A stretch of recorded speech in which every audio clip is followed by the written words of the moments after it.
Voilà, je suis avec Bakary Cissé, journaliste sportif sénégalais. Bonjour Bakary. Bonjour Elamine.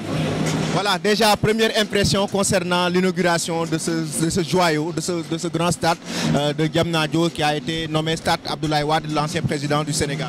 Oui, je pense que c'est un ouf de soulagement que toute la population footballistique sénégalaise a soufflé.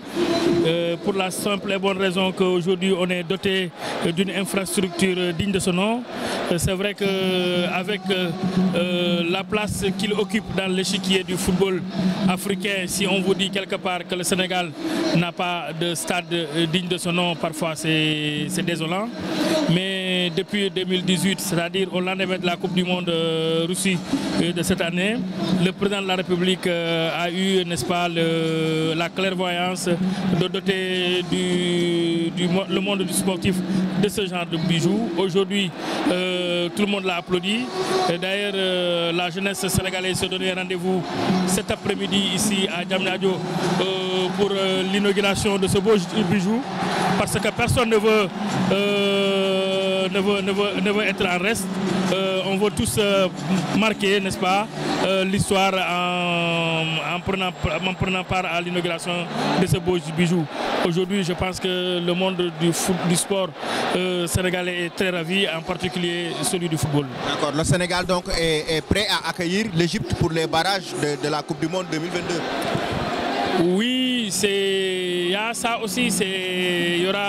Le Sénégal va bénéficier du soutien de son public, parce qu'on va rester dans cette même lancée de la Coupe d'Afrique des Nations où le Sénégal a terminé au premier plan, c'est-à-dire sur la plus haute des marches avec ce titre de champion d'Afrique.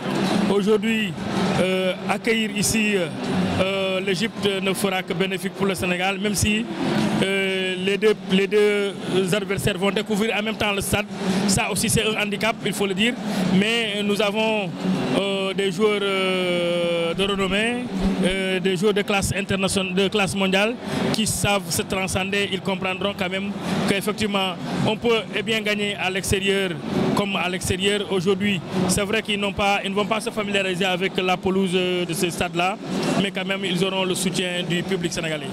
Bakary, vous êtes en même temps conseiller de Sadio Mané, donc il est de retour à Liverpool pour continuer à jouer avec son club. Ces temps-ci, on a entendu pas mal de polémiques concernant la non-célébration de Liverpool par rapport à Sadio Mané qui est sacré par rapport à cette Coupe d'Afrique des Nations. Aujourd'hui, est-ce que vous pouvez faire des éclaircissements concernant cette non-célébration de Liverpool? Est-ce que ça a été une demande de Sadio Mané?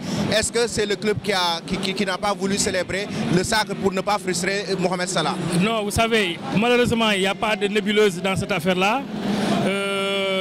En aucun moment, il n'a été question de quoi que ce soit.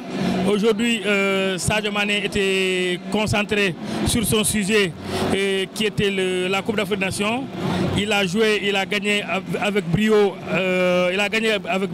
avec l'ensemble de ses coéquipiers de l'équipe nationale du Sénégal. Quand il venait en équipe nationale, il avait tourné la page de Liverpool. Aujourd'hui, qu'il a terminé la Coupe d'Afrique des Nations, il a tourné cette page-là. Il préfère se concentrer sur Liverpool. Maintenant, que les gens disent ce qu'ils veulent, ça n'engage que. De toute façon, ce qui est sûr et clair, que vous n'entendez pas Sadio Mané se prononcer sur cette question.